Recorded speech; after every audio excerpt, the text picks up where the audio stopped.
Bapak, Ibu, dan jemaat yang sama dikasihi Tuhan, Shalom. Setelah sepanjang hari ini, kita boleh mengisinya dengan berbagai aktivitas kita di rumah tangga masing-masing, maka saat ini kita akan bersama-sama membaca, mendengar, dan merenungkan firman Tuhan. Pembacaan kita pada hari ini dari Injil Yohanes pasal 20, ayat 1 hingga ayatnya yang ke-10. Yohanes pasal 20 ayat 1 hingga ayatnya yang ke-10. Marilah kita berdoa sebelum kita mengambil bagian dalam pemberitaan firman Tuhan ini. Kita berdoa. Ya Tuhan, ibarat rusa yang berdahaga, demikian pula kami umat-Mu yang haus akan kebenaran firman-Mu.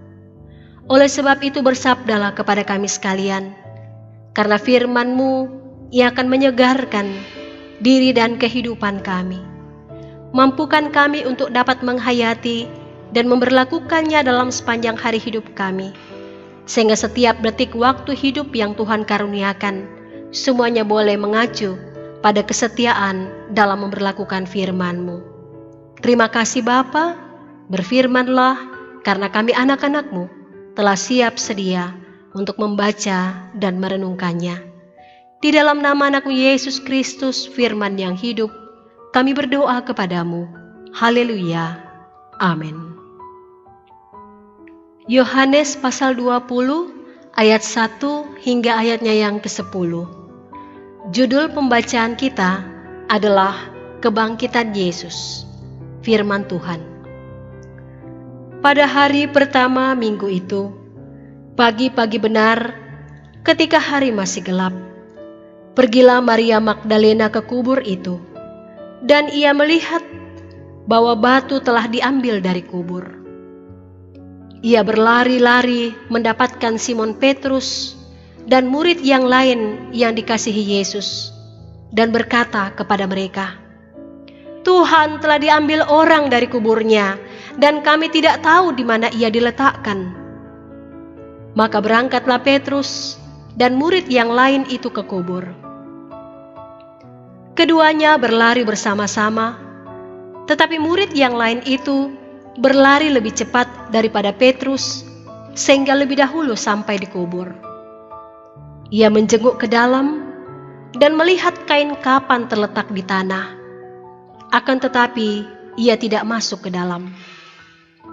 Maka datanglah Simon Petrus juga menyusul dia dan masuk ke dalam kubur itu. Ia melihat kain kapan terletak di tanah, sedang kain pelu yang tadinya ada di kepala Yesus tidak terletak dekat kain kapan itu, tetapi agak di samping, di tempat yang lain, dan sudah tergulung. Maka masuklah juga murid yang lain yang lebih dahulu sampai di kubur itu, dan ia melihatnya dan percaya. Sebab selama itu mereka belum mengerti isi kitab suci yang mengatakan bahwa ia harus bangkit dari antara orang mati. Lalu pulanglah kedua murid itu ke rumah. Demikianlah firman Tuhan. Berbahagialah kita yang dapat memperoleh makna yang terkandung dari kebenaran firman Tuhan ini, untuk kita bawa pulang dan kita praktekkan dalam sepanjang hari hidup kita. Amin. Bapak, Ibu, jemaat yang sepengharapan dalam Tuhan Yesus, puji syukur kepada Tuhan kita patut panjatkan, karena pada hari Minggu yang lalu kita boleh memperingati hari Paskah atau kebangkitan Kristus di rumah tangga kita masing-masing.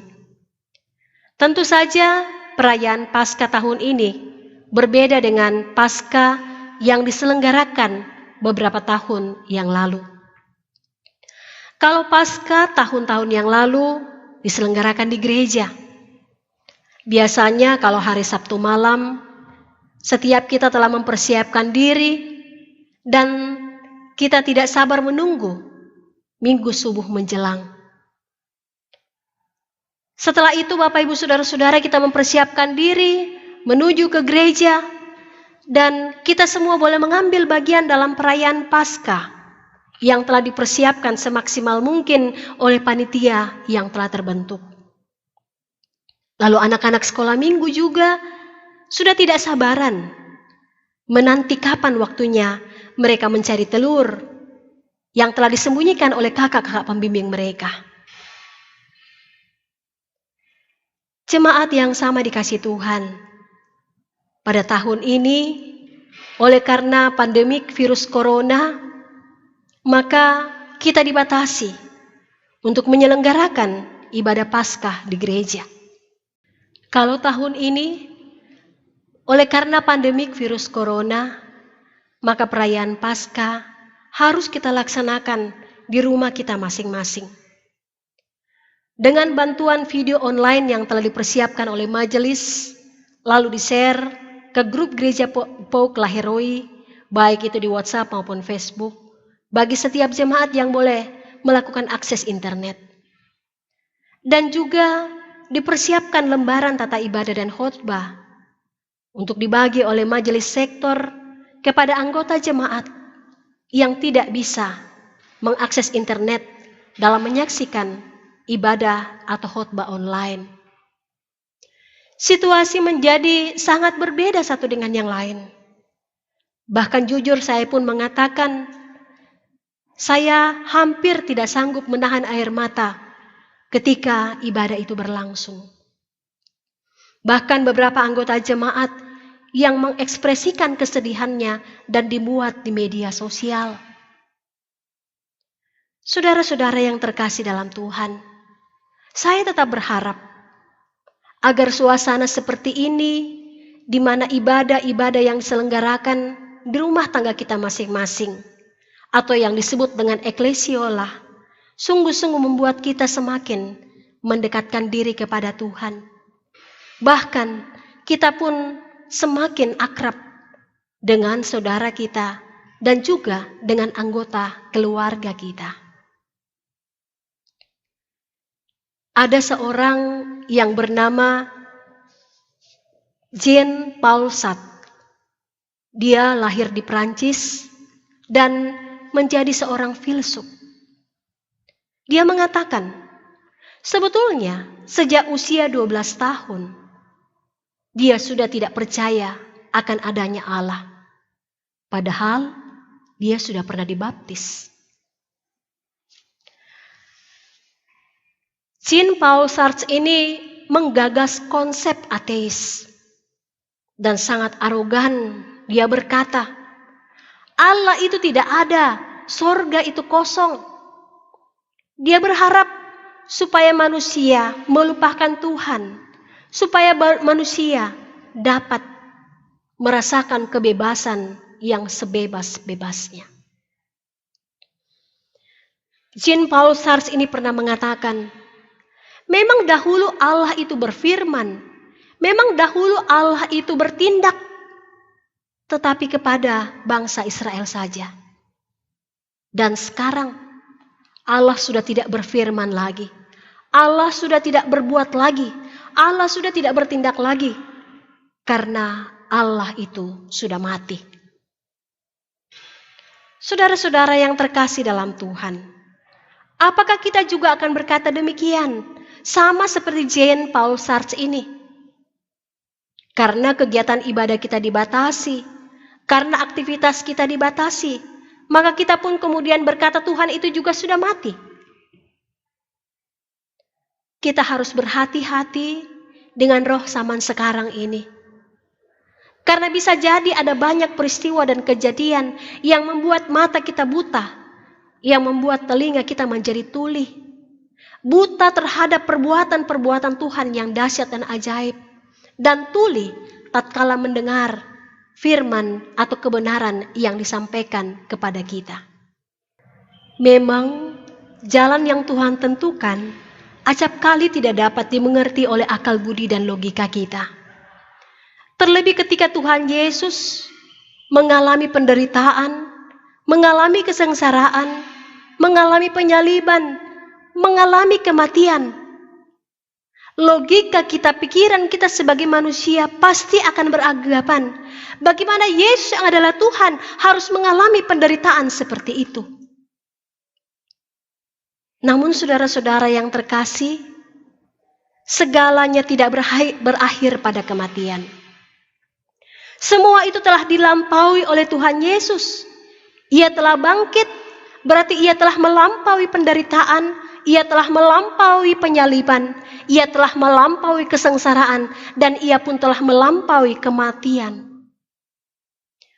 Berarti kebangkitan Kristus, itulah yang menjadi puncaknya, itulah yang menjadi klimaksnya bagi iman yang kita hanya arahkan kepada Dia. Kebangkitan Kristus adalah terang yang harus menyinari kehidupan kita dimanapun kita berada. Jadi, kebangkitan Kristus harus membuat setiap orang yang percaya kepadanya, membuat Bapak, Ibu, Saudara-saudara dan saya meyakini bahwa apapun yang menjadi dinamika hidup dalam dunia ini, semua berada dalam kendali dan karya Tuhan. Kita selaku anak-anak terang harus berusaha menghalau kegelapan dimanapun kita temukan. Saudara-saudara, sebetulnya akar dari kegelapan itu adalah ketika orientasi manusia terarah kepada dirinya. Ketika manusia dikuasai dengan masalah, ketika manusia dikuasai dengan kekhawatiran, kecemasan, dan yang semacamnya, maka sebetulnya diri dan hidupnya didominasi oleh kegelapan. Nah, oleh karena itu Bapak, Ibu, Saudara-saudara, melalui kebangkitan Kristus ini, kita yang telah mendapat terang kebangkitan itu harus berusaha menyinari orang-orang di sekitar kita, sehingga mereka tidak lagi dikuasai dengan ketakutan, kecemasan, dan keraguan. Tapi mereka pun mengaminkan bahwa masalah yang sesulit apapun dapat dikendalikan oleh Tuhan, dapat diselesaikan oleh Tuhan. Inilah yang menjadi tugas dan panggilan kita selaku anak-anak yang telah memperoleh jaminan keselamatan dari Kristus Yesus. Kita sepatutnya menjadi terang yang bisa dilihat oleh orang-orang di sekitar kita. Identitas kita sebagai anak-anak terang harus diwujudkan dalam kata dan tindakan kita.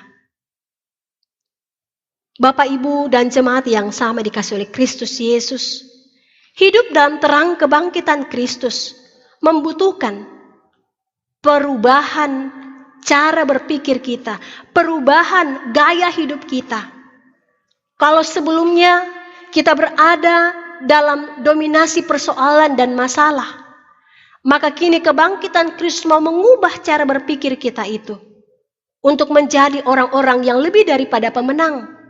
Pemenang dalam mengatasi berbagai pergumulan dan masalah kehidupan. Karena kita mengaminkan bahwa Yesus Kristus yang menjadi Tuhan kita adalah sungguh-sungguh telah bangkit. Ia telah melampaui penderitaan, ia telah melampaui penyaliban, ia telah melampaui kesengsaraan, dan ia pun telah melampaui kematian. Itu berarti semua masalah, semua persoalan, semua pergumulan yang kita hadapi, pastinya Tuhan sanggup untuk melampauinya. Nah, oleh karena itu saudara-saudara yang terkasih dalam Tuhan, mari kita memperbaharui cara hidup kita. Mari kita memperbaharui cara berpikir kita. Mari kita memperbaharui cara kita bertingkah laku, cara kita berbuat. Sehingga sungguh-sungguh Allah melihat bahwa kita ini adalah orang-orang yang mengaminkan bahwa keselamatan dalam Kristus melalui kebangkitannya sungguh-sungguh dapat kita implementasikan dalam diri dan kehidupan kita masing-masing. Suatu waktu, ada seorang dokter dari Amerika Serikat berkunjung ke Perancis. Nama dokter itu adalah Leonard Wood. Ketika Raja Perancis mendengar bahwa Leonard Wood datang ke Perancis, ia sangat senang. Lalu Raja Perancis pun mengirimkan undangan makan malam kepada Leonard Wood. Singkat cerita, Leonard Wood kemudian datang ke lokasi tempat di mana Raja Perancis mengundangnya makan malam. Setibanya di sana, Raja Perancis terkejut, lalu berkata kepada Leonard Wood, "Saya tidak menyangka akan bertemu denganmu, Leonard. Bagaimana mungkin kamu berada di sini?" Lalu jawab Leonard Wood, "Bukankah Raja yang mengundang saya makan malam di tempat ini?" Lalu jawab Raja, "Benar, tetapi engkau tidak menjawab undanganku, kata raja. Lalu apa yang menjadi respon Leonard Wood yang menjadi prinsip hidupnya? Leonard Wood mengatakan, Raja, undangan raja bukan untuk dijawab, tetapi untuk ditaati. Saudara-saudara yang terkasih dalam Tuhan, ilustrasi ini menyadarkan kita sekalian bahwa keselamatan yang telah dinyatakan oleh Kristus Yesus melalui firman-Nya yang setiap saat dapat kita baca, dapat kita renungkan, menuntut ketaatan dari kita sekalian. Bahwa kita bukan hanya sekadar menjawab, bahwa kita bukan hanya sekadar mengaku, bahwa kita bukan hanya sekadar berjanji kepada Tuhan. Tetapi yang dituntut dari kita adalah bagaimana wujud ketaatan kita dalam merespon keselamatan yang Tuhan telah nyatakan melalui kebangkitannya pada hari yang ketiga. Oleh karena itu, Bapak, Ibu, dan saudara-saudara yang terkasih dalam Tuhan, kita diminta untuk mewujudkan ketaatan kita kepadanya. Menjadi terang di mana kita berada. Memperbaharui akal budi kita, memperbaharui tindakan kita, memperbaharui segala pikiran dan setiap perkataan kita. Sehingga melalui terang kebangkitan Kristus itu pun akan membuat orang-orang di sekitar kita pun dapat memuji dan memuliakan nama Tuhan. Semoga firman Tuhan ini dapat kita hayati, dapat kita berlakukan dalam sepanjang hari hidup kita. Mari menjadi terang kebangkitan Kristus melalui cara hidup kita masing-masing. Tuhan menyertai dan memberkati saudara. Amin.